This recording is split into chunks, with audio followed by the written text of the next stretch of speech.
So about a week ago, I watched Sausage Party, and it just came out to Netflix. Maybe it's 2 weeks ago.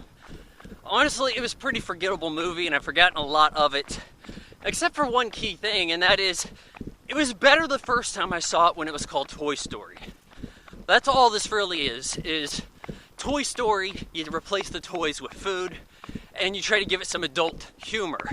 Now, when I say adult humor, I mean a lot of cursing, a lot of sex jokes that are not funny, because that's really all you got here. So you got this guy, Frank. He's a hot dog. He's got these buddies, Troy and Barry, and they are on a shelf next to Brenda, which is not where hot dogs are located, nor the bread that accompanies them, because some things have to be refrigerated. But what do I know? I only worked in a grocery store in high school. So every morning they sing a song beckoning the gods to pick them up, take them to the great beyond. The great beyond being outside the doors of the grocery store. Well, an item gets returned, this honey mustard. I didn't pick up on the voice here, but it was Danny McBride. And he's like, hey, it's not what you think out there, it's terrible. You know, this is bad stuff. He causes some commotion. Things get tilted over in the cart.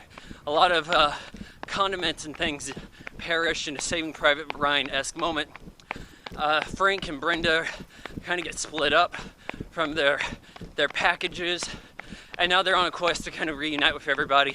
And then they have these other guys in tail also. I'm not even going to mention them too much. There was one gag I actually thought was appropriate for this movie, and that was Meatloaf, personified as Meatloaf, singing. And it's like, okay, I can get down with that. If anything is appropriate here as food humor goes, I think this works. But a lot of it doesn't. I guess you got the sauerkraut Nazis because Jews are behind this movie, so there has to be this Jewish identity to it. If you think I'm ever making that stuff up, you know, just look at the credits and look at the kind of humor that gets put into it and how it's always reminding you of the Jewish identity. So that, of course, goes down.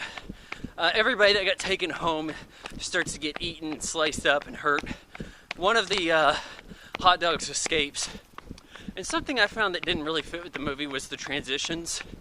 Like, you'll see, I think it's Barry that escapes this house. He jumps out this window, and it kind of zooms down, and then it's like crossfades into this area where we're back with Frank and Brenda's story. Even though they're not in the location just shown, it'll do the same kind of thing. Like, somebody will drive by a Chinese restaurant, zoom in on the sign, so you think, okay, so are we looking at the story inside the Chinese restaurant? Nope, that's not what's happening. Instead, it's like the Chinese aisle. So that's how mixed up this movie is. And I find that at first a little confusing, and then just, I don't know, directionally challenged. There's not any real licensed food products here. There's I believe it to be a Twinkie. They call them Twink. That's as close as you get. Toy Story has a lot of licensed stuff, and that beckons the nostalgia in you. And another thing that this movie has in common with Toy Story is the major plot hole.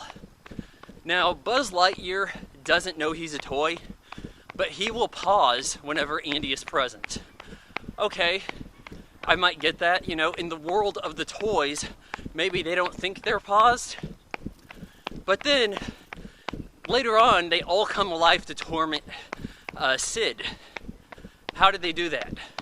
What magical powers did they just pick up that allowed them to torment Sid? I have no idea. Well, here, it's like the same thing.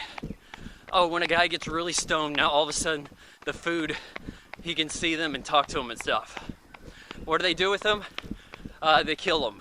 Well, accidentally kill him, then cut his head off. And they talk about how the gods are vulnerable. They get back to the grocery store somehow because they can move so long as humans aren't looking at them, I guess. And have an uprising at the grocery store. And it's violent. I thought that was kind of nice, the way how it took this weird violent turn that I wasn't necessarily anticipating. That's really about all I gotta say for Sausage Party, though. I mean, they go and kill everybody, blow them up and all this stuff, and now they've taken over the grocery store temporarily. What comes next? They learn that they're within a movie, that they're actually performed by actors, and they go through a portal. So what's it going to do? Is it going to be like Who Framed Roger Rabbit? Like you're going to have this CGI hot dog walking around harassing Edward Norton and other people? I don't know if they really want to make a sequel to this. I think it made decent dollars, but it was kind of treading some new water there as a studio-released, R-rated, all CGI, cartoon animated sort of movie. It's from Sony Pictures, who seem to be the worst studio going right now. I mean, it's like they have a bag of filth for you at every corner. I really didn't think that Sausage Party was terribly endearing. It might be okay for one view if this is your brand of humor, but I gotta give Sausage Party 2 out of 4 stars.